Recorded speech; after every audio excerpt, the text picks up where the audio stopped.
स्वागत है आपका मेरे YouTube चैनल शिक्षा की शक्ति में। तो फ्रेंड्स, हम कर रहे हैं लैंग्वेज एक्रॉस करिकुलम बीएड का सब्जेक्ट। उसमें हमने अब तक लैंग्वेज एक्रॉस करिकुलम का सिलेबस डिस्कस कर लिया था। Introduction to language and language across the curriculum approach, इसको भी कर लिया था हमने। फीचर्स ऑफ लैंग्वेज कर लिए थे। Aims and objectives of language at हमने aims of objectives of language at secondary level, इतना हमने कर लिया था। तो हम अपने सिलेबस के अकॉर्डिंग नेक्स्ट टॉपिक उठाएंगे, फंक्शन ऑफ लैंग्वेज। फिर लैंग्वेज का फंक्शन क्या होते हैं, पहले आप अपने आप से सोचिए कि फंक्शन की लैंग्वेज क्या होते हैं। अगर लैंग्वेज ना हो तो हम कोई भी काम नहीं कर सकते, अपनी इंफॉर्मेशन नहीं दे सकते दूसरे को, हम अपना जो अभिव्यक्ति है वो नहीं कर सकते। और भी बहुत सारे फंक्शन हैं जो कि हम अपने इस टॉपिक में करेंगे। तो पहले इंट्रोडक्शन करते हैं इसका। जो भाषा मानव जीवन में अत्यंत महत्वपूर्ण भूमिका निभाती है, हम सबको पता है। भाषा के प्रयोग से मानव जीवन बेहतर बनता है और भाषा अभिव्यक्ति का साधन भी है। संप्रेषण की प्रक्रिया में सहायता करती है। भाषा के कुछ मुख्य काम ये हैं: अभिव्यक्तिपूर्ण कार्य, एक्सप्रेसिव फंक्शन। इस कार्य को डिस्कस करते हैं हम। तो हर व्यक्ति के पास कुछ भावनाएं और विचार होते हैं, सभी का पास होते हैं, आपके पास भी है, हमारे पास भी है, जिन्हें वह जीवन के अनुभवों के माध्यम से व्यक्त करना चाहता है। भाषा के प्रयोग से व्यक्ति अपने विचारों को व्यक्त करता है। और भाषा दो व्यक्तियों के बीच, जो दो व्यक्ति होते हैं उनके बीच परस्पर विचारों का आदान प्रदान करने का माध्यम है। सेकेंडली, सूचनात्मक कार्य, इंफॉर्मेशन फंक्शन। यह सबसे महत्वपूर्ण कार्य होता है। इसके द्वारा हम संदेश आपस में लेते हैं, देते हैं। जैसे कॉलेज वाले अपने जो संदेश हैं, अपनी इंफॉर्मेशन है, आपके पास व्हाट्सएप के जरिए भेजता है, आप उसका आंसर करते हैं। इसके द्वारा हम संदेश देते हैं, वस्तुओं का वर्णन करते हैं और नई जानकारी प्रदान करते हैं। यह सत्य और मूल्य से भी संबंधित होती है, यानी कि जो इन्फॉर्मेशन होता है वो फैक्ट में होनी चाहिए। ये चीज़ भी जरूरी है कि सूचना सही होनी चाहिए और वैल्यूएबल होनी चाहिए। निर्देशात्मक कार्य, डायरेक्टिव फंक्शन। इस कार्य का मुख्य उद्देश्य किसी भी काम को करवाने या प्रतिक्रिया उत्पन्न करने के लिए किया जाता है। आदेश, अनुरोध, इसके उदाहरण हैं। जैसे मैंने आपसे अनुरोध किया कि मेरे चैनल को सब्सक्राइब करें, लाइक करें, कमेंट करें, ये अनुरोध है। लेकिन जब आप क्लास में होते हैं तो आपके प्रोफेसर आपको ऑर्डर भी दे सकते हैं कि आपको ये असाइनमेंट बनाना है, ये कार्य करना है, इस तरह से। तो निर्देश भाषा के द्वारा दिया जाता है, ये भी एक भाषा का कार्य है। सौंदर्यात्मक कार्य, एस्थेटिक फंक्शन। इसको थोड़ा सा क्लियर करते हैं हम, ये किस तरह से होता है। इसका उद्देश्य सामाजिक संबंध बनाए रखना होता है, जैसे मौसम के बारे में सामान्य बातचीत। जो इसका उद्देश्य है ना, सौंदर्य की अभिव्यक्ति होती है। जो सौंदर्यात्मक कार्य है हमारा, सौंदर्यात्मक कार्य, इसका उद्देश्य सौंदर्य की अभिव्यक्ति। इसमें शब्दों की सुंदरता और शैली पर अधिक ध्यान दिया जाता है। जैसे हम कोई कविता पढ़ें, कोई साहित्य पढ़ें, या फिर किसी कला में इसका प्रयोग करना, या फिर आपस में हम बातचीत करते हैं तो हम अपने शब्दों को कितनी अच्छी तरह से दूसरे के सामने प्रस्तुत करते हैं। तो ये भाषा का कार्य होता है, सौंदर्यात्मक कार्य। जब हमें किसी को अट्रैक्ट करना होता है तो हम इस तरह से लैंग्वेज का हम जरूर यूज करते हैं कि हमारी लैंग्वेज एस्थेटिक हो। नेक्स्ट है संपर्कात्मक कार्य, यानी कि पैटिक फंक्शन। इसका उद्देश्य सामाजिक संबंध बनाए रखने में किया जाता है। जैसे हम जब कुछ औरतें या कुछ लोग इकट्ठे होते हैं, आपस में बातचीत करते हैं, जैसे मौसम के बारे में, आजकल कितनी गर्मी पड़ रही है। जब आपस में बैठते हैं तो हम सबसे पहले हमारा ध्यान मौसम पर जाता है, जो उस समय का मौसम होता है। अगर सर्दी है तो बहुत सर्दी पड़ी तो सर्दी पर, बहुत बारिश हो रही हो तो बारिश पर, या फिर कोई विशेष जानकारी लेना। तो मतलब इसमें ना कोई विशेष जानकारी नहीं ली जाती, लेकिन आपस में बैठकर हम बातचीत करते हैं एक दूसरे से संपर्क बनाने के लिए। इससे सामाजिक संपर्क इससे बना रहता है। हम कोई विशेष जानकारी नहीं लेते, बस आपस में बातचीत करके किसी भी टॉपिक पर आपस में सामाजिक संपर्क बनाते हैं। नेक्स्ट है संदर्भात्मक कार्य या फिर रेफरेंशियल फंक्शन। यह कार्य संदर्भ और स्थिति से संबंधित होता है। इसमें किसी वस्तु, स्थिति या मानसिक अवस्था का वर्णन किया जाता है। जैसे शरद ऋतु में सभी पत्ते गिर जाते हैं, जैसे हम पौधे लगाते हैं, इतनी गर्मी पड़ती है तो वो पौधे हमारे सूखने लग जाते हैं, इस तरह से। भाषा की विशेषता भी है, जो कि आप इस तरह थोड़ा सा सुन लीजिए। क्या विशेषता होती है? Language is a sound. भाषा ध्वनि है। जब तक हम ध्वनि नाम नहीं निकालें तब तक हमारी भाषा नहीं मानी जाएगी। भाषा संचार का साधन है। Language as a mean of communication. भाषा सामाजिक है। Language is social. अकेले बैठकर भाषा का यूज कभी नहीं किया जा सकता। जब भी हमें भाषा का यूज करना होता है तो हमें सोशल होना पड़ता है। Language and displacement. भाषा और विस्थापन। भाषा और डिस्प्लेसमेंट, लैंग्वेज और डिस्प्लेसमेंट, ये क्या होता है अभी हम इस पर डिस्कस करेंगे। तो भाषा और विस्थापन, हम इसके बारे में चर्चा करते हैं, ये किस तरह से होता है।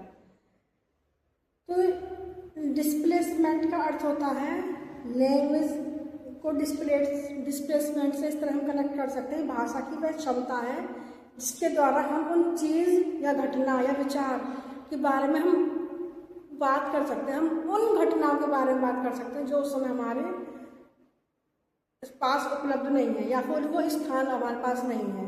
जैसे आप अभी सब बैठे हुए और कल की घटना किसी दूर के स्थान के बारे में बात कर रहे हैं, या फिर हम एब्स्ट्रैक्ट थिंकिंग उस पर भी हम बात कर सकते हैं, जैसे प्रेम, न्याय, भूत परियों की कहानियाँ, इस तरह से। तो ये भाषा एंड डिस्प्लेसमेंट, ये भी भाषा की विशेषता होती है कि हम भाषा के द्वारा हम किसी भी चीज़ पर हम बात कर सकते हैं। जो जैसे भगवान हमने देखे नहीं लेकिन हम फिर भी उस पर बात करते हैं भक्ति रस में। फिर नेक्स्ट है भाषा की विशेषता। भाषा इज आर्बिट्रेरी। भाषा मनमानी है।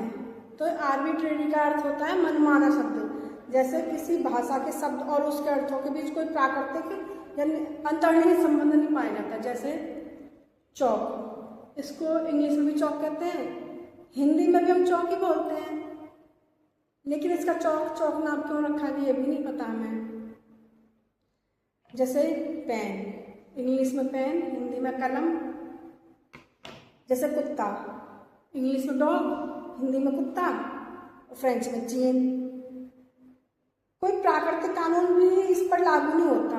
ये आपसी सहमति, मानव की आपसी सहमति सांस्कृतिक परंपरा पर आधारित होती है, इसलिए भाषा मनमानी है। आइए अब हम पढ़ते हैं अपना next topic, meaning, need and benefits of language approach. तो सबसे पहले हम इंट्रोडक्शन देंगे लैंग्वेज का, कि लैंग्वेज क्या होता है। फिर हम LAC से उसको कनेक्ट करेंगे। जो लैंग्वेज अप्रोच करिकुलम है, एक पाठ्यचर्या यानी कि जो हमारा सिलेबस होता है उसको बढ़ाने के लिए, उसके यानी समृद्धिकरण करने के लिए कार्यक्रम है। ये इसीलिए है ना, इस हमारे पीरियड में ऐड करा गया है। जो हमारा जो सिलेबस है ना, हमारा करिकुलम है, उसको बढ़ाया जा सके, उसकी समृद्धि की जा सके, उसको आगे से आगे बढ़ाया जा सके। जो विद्यार्थियों को भाषा विषय के अलावा अन्य विषयों में भी भाषा कौशल का प्रयोग करने का अवसर प्रदान करता है। जैसे बच्चे ने हिंदी सीख ली, इंग्लिश सीख ली, लैंग्वेज सीख ली, पंजाबी सीख ली, संस्कृत सीख ली, ठीक है, लेकिन उस लैंग्वेज के द्वारा वह जब अपने सब्जेक्ट पढ़ेगा, साइंस, कॉमर्स, कंप्यूटर, मैथ्स ये सब पढ़ेगा, तो वह और भी शब्दों को सीखेगा अपनी उस भाषा के द्वारा। तो लैंग्वेज अप्रोच करिकुलम को विद्यालय में एक पद्धति और रणनीतिक रूप में अपनाया जाता है। इसका क्या अर्थ है? पाठ्यक्रम के तहत भाषा का अर्थ है भाषा कौशल का विकास केवल भाषा शिक्षक द्वारा भाषा कक्षाओं में ही नहीं बल्कि अन्य विषयों में भी कक्षाओं में अन्य शिक्षकों द्वारा किया जाए।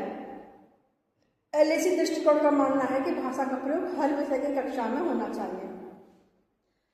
आपको लैंग्वेज टीचर ने लैंग्वेज सिखा दी, आप में से जो स्टूडेंट लैंग्वेज के टीचर बन रहे हैं, आपने अपने स्टूडेंट को लैंग्वेज सिखा दी, लेकिन जब कंटेंट टीचर होंगे वो उस लैंग्वेज के द्वारा हिंदी या इंग्लिश या किसी अन्य लैंग्वेज के द्वारा अपना कंटेंट सिखाएंगे और उस कंटेंट में कुछ नए नए शब्द मिलेंगे बच्चों को सीखने के लिए। इसकी नीड क्यों पड़ेगी? Need of language in the curriculum, किसकी? LAC अप्रोच की। तो सबसे पहले भाषा को प्रभावपूर्ण सीखने के लिए, for effective learning of language, भाषा को विषय के रूप में सीखा जाता है। हम कोई भाषा सीखते हैं तो हम एक सब्जेक्ट के रूप में सीखते हैं, उसका गहरा ज्ञान और कुशलतापूर्वक प्रयोग दूसरे विषयों के माध्यम से सीखा जाएगा।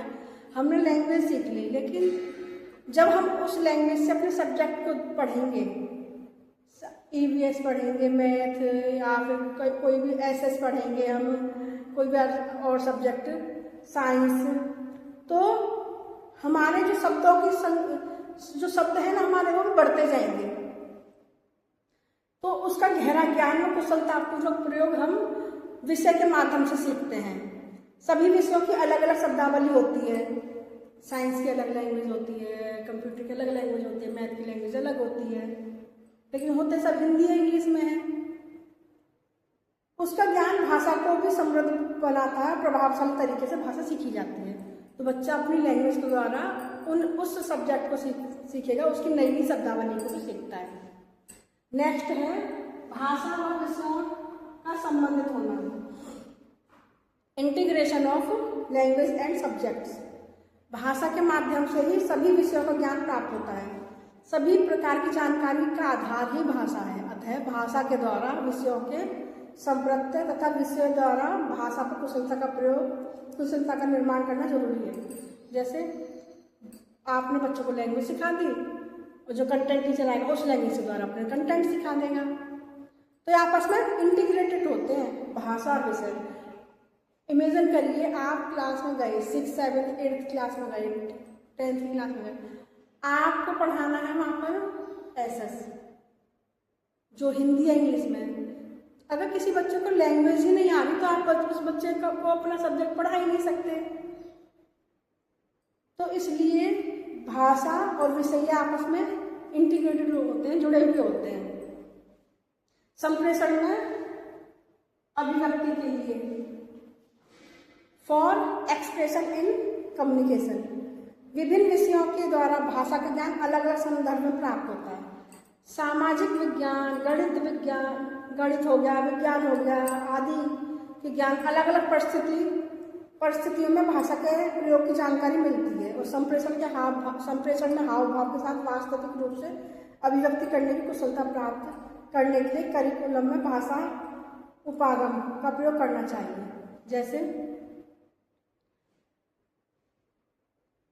एक क्लास है मैथ्स की क्लास, ठीक है, तो मैथ्स की क्लास में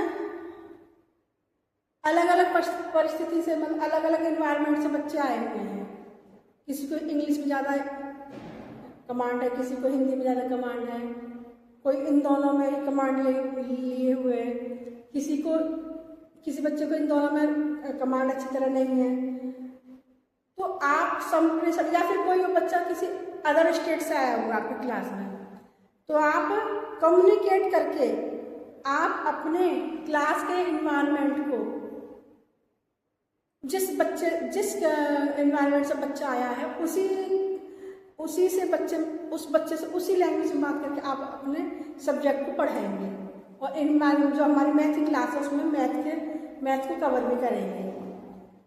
तो वास्तविक जो उसके हाव भाव होते हैं, वो चाहे साइंस की क्लास हो, चाहे मैथ्स की क्लास हो, चाहे SS की क्लास हो, तो ये अलग अलग परिस्थिति में जो भाषा की जानकारी मिलती है, अलग अलग स्टेट के बच्चे होते हैं, अलग अलग एनवायरनमेंट के बच्चे होते हैं, तो हम अपने सब्जेक्ट को उसको फॉलो करते हुए उसको कवर करते हैं। नेक्स्ट है शैक्षिक ज्ञान में वृद्धि के लिए, टू इंक्रीज एकेडमिक नॉलेज। तो करिकुलम में भाषा उपागम द्वारा ज्ञान में कुशलता बढ़ती है। जिसके द्वारा छात्र शैक्षिक ज्ञान को बढ़ा सकते हैं। छात्र द्वारा शिक्षा प्राप्ति में स्वयं का प्रदर्शन बढ़ाने के लिए, शिक्षा का स्तर बढ़ाने के लिए LAC उपागम एक बहुत महत्वपूर्ण सहायक के रूप में काम करता है। बिल्कुल करता है।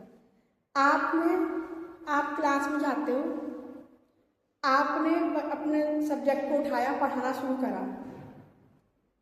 तो आप अपने सब्जेक्ट के द्वारा उन बच्चों को, आपका सब्जेक्ट अगर हिंदी में है या फिर इंग्लिश में है, तो आप वो शब्दावली उन बच्चों के मेमोरी में और ऐड कर रहे हो, उनके ज्ञान में और वृद्धि कर रहे हो। तो सब्जेक्ट के द्वारा लैंग्वेज का यूज करते हुए हम बच्चे के ज्ञान में वृद्धि करते हैं। तो LAC उपागम बहुत टीचर्स के लिए बहुत हेल्पफुल भी होता है। नेक्स्ट है सीखने के अवसर बढ़ाने के लिए, to increase opportunities for learning. भाषा का ज्ञान विषयों को समझने में मदद करता है। विषयों के माध्यम से भाषा पर पकड़ बनती है, भाषा का व्यवहारिक व प्रायोगिक ज्ञान बढ़ता है और दोहरे प्रकार से सीखने के अवसर भी बढ़ाने में LAC उपागम बहुत हेल्पफुल है। जैसे बच्चे को 2 लैंग्वेज आ गई, हिंदी आ गई, इंग्लिश आ गई, अपनी लोकल लैंग्वेज भी आती है, और बच्चा कोई 3rd लैंग्वेज भी सीखना चाहता है, पंजाबी या संस्कृत या फिर अदर कंट्री की लैंग्वेज, जो कि आजकल फ्रेंच लैंग्वेज बहुत इंक्रीज हो रही है। फ्रेंच लैंग्वेज बच्चे स्कूलों में इसको ज़्यादा यूज़ करा जा रहा है। तो इस तरह से बच्चों के सीखने के अवसर बढ़ते हैं। जैसे किसी ने जर्मन लैंग्वेज में कमांड की हुई हो, तो उसको जर्मनी देश है उससे, या फिर अपने रोजगार के अवसर बढ़ाने में उसको बहुत मदद मिलेगी लैंग्वेज सीखने से। अब हम चलते हैं बेनिफिट्स ऑफ लैंग्वेज करिकुलम। अब हम समझते हैं benefits of language in curriculum कि पाठ्यचर्या में भाषा के क्या लाभ हैं। तो सबसे पहला लाभ है प्रभावशाली रूप से भाषा सीखना, यानी learning language in an effective way. जो LAC उपागम है उसमें भाषा के प्रभावशाली रूप से सीखना एक बहुत इम्पोर्टेंट प्रोसेस होता है। प्रत्येक विषय का अध्यापक विषय ज्ञान से भाषा का ज्ञान भी प्रदान करता है, और LAC प्रत्येक बच्चे के भाषा का विकास, भाषा का ज्ञानात्मक प्रयोग व स्कूल के प्रत्येक क्रिया में सहायक भी होती है। जैसे आप समझिए, आपके साइंस के टीचर ने आपको साइंस क्लास में फोटोसिंथेसिस लेसन टॉपिक पढ़ाया। आपको इंग्लिश लैंग्वेज बहुत अच्छी तरह आती थी, लेकिन वो जो शब्द था, वो वर्ड फोटोसिंथेसिस, वो आपने पहली बार सुना, तो आपकी मेमोरी में एक नया वर्ड और ऐड हो गया। इस तरह से आप कंप्यूटर की क्लास में जाते हैं, आपको इंग्लिश पहले से आती है, लेकिन कंप्यूटर से रिलेटेड कई नए शब्द आपकी मेमोरी में जुड़ेंगे। तो ये भाषा सीखने में प्रभावशाली रूप से हेल्प करती है।